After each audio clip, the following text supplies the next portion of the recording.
Hey there everyone! Once again, I'm really sorry about not making a video. It seems like I'm saying this every single goddamn time, but I kind of have a job now and therefore have a lot less time to make videos. But anyway, I'm just going to crack on with this. Feed the Rhino, Borderline, with State Number 8, Hildamay and Marmozets. So anyway, I arrived pretty late at the venue and actually only caught the very last bit of Hildamay's set. I can't really judge them from just that bit, but I must admit they seemed very run-of-the-mill in terms of hardcore. Not a great deal of energy or passion or anything, to be honest. They were fairly tight, I can give them that, but from the two songs I caught, it seemed like a pretty poor performance, to be honest. However, second band of the night, Stake Number 8, really surprised me quite a bit, to be honest. They came on and after 5 minutes of drone just coming through the speakers, just the guitarist came on initially, and he played very soft, warm, kind of seductive notes, right?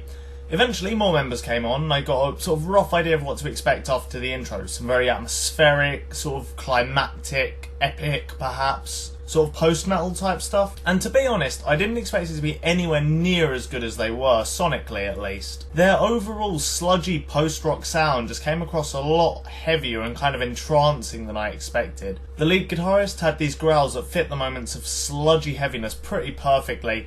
However, the thing this band just kind of nailed was riffs. Their riffs were freaking monstrous. Atmospheric, sludgy, crushing, even at points like fast, technical and flashy. They had some very tight musicianship, you could tell they'd been practicing a while, and a very fitting stage show too. Despite the fact there wasn't a great deal of energy, it wasn't the sort of music you'd imagine there to be. However, there still was a bit of banter and movement and that sort of thing, which was really nice to see. It was a very enjoyable set and I'll keep an eye on them in the future for definite. So after that I was really interested what the next support would sound like. I was really interested to hear Marmozets because in all honesty I was expecting 4 hardcore bands.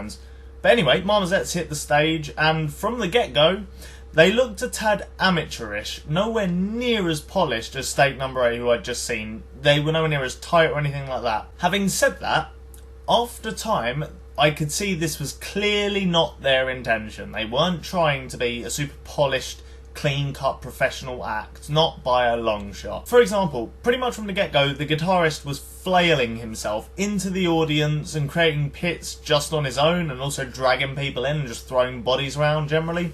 The stage show was incredibly chaotic and a great representation of the music that I could only really describe as Paramore playing Dillinger Escape Plan covers. It had a very catchy, bouncy moments, but there was fret-whittling madness and some very offbeat, spazzy rhythms. All in all, they really surprised me in a good way, to be honest. The sheer amount of energy was certainly impressive, and I do feel they still need to tighten up a bit, perhaps do a bit more practice. And even their frontwoman was sort of dancing around at points a little bit awkwardly, and you just sort of think that doesn't quite fit. But still, you can't argue with a band that ends its set with every member bar the drummer in the audience with mics, mic stands and instruments. It really was the kind of show where you had no idea to where to look, really. Band members climbing up stair railings, starting pits, and at one point even getting on audience members' shoulders. After that set, I must admit I was genuinely a little bit concerned that Feed the Rhino would get upstage, and even though I have tons of trust in these guys, more so than most bands, I was still a tad worried. However, from the second they hit the stage, every single one of my worries was completely washed away. They came out as pumped as ever to be playing, and they came out to a breakcore track that was coming through the speakers.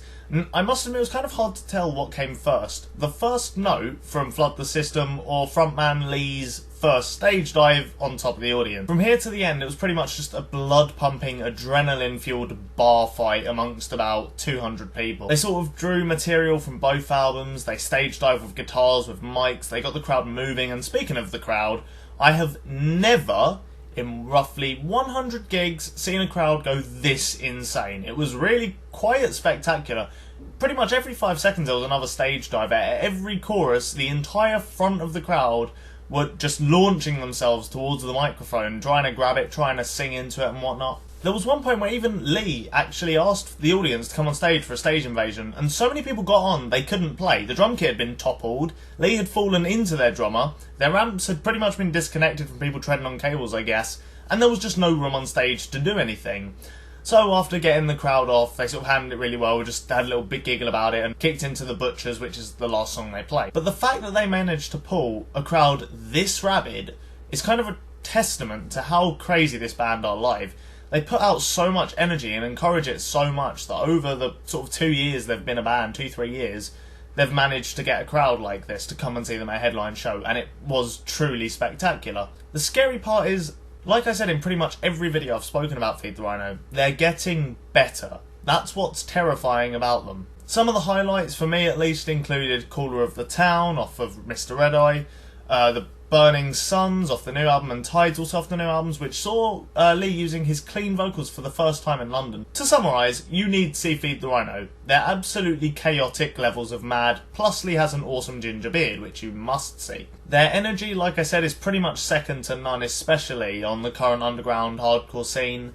Their sheer tightness and heaviness is pretty much unmatched, and like I've said in previous videos as well, they play very loud and noisily. It's such a kind of wall of sound effect. You just go and watch them, and from the first note that it hits, you just bam, you know, it's straight up pummeling. So anyway, all in all, I had a really great night, as always. I feel like Stake number 8 deserve a 6.5 for their surprisingly awesome sound, although I do think they do need to work on their stage presence a bit more, but they still have definitely something going for them there. Marmozet for their absurdly crazy and just generally mind-boggling show, I'm going to give them an 8 out of 10. They really were fantastic on energy. But Feed the Rhino, the band, I expect to be good, but I never ever would have thought they'd be this good. I believe deserve a 9 out of 10 for their insane performance. If you enjoyed this video, make sure to like, comment and subscribe. If you was at this gig, which I again doubt because it was a tiny show, but if you was at it, let me know what you thought of the bands. If you've seen these bands elsewhere, let me know what you thought of them. Just general thoughts, throw your opinions this way and I'll make sure to reply in the comments. But apart from that, have a good day and I'll catch you guys and girls later.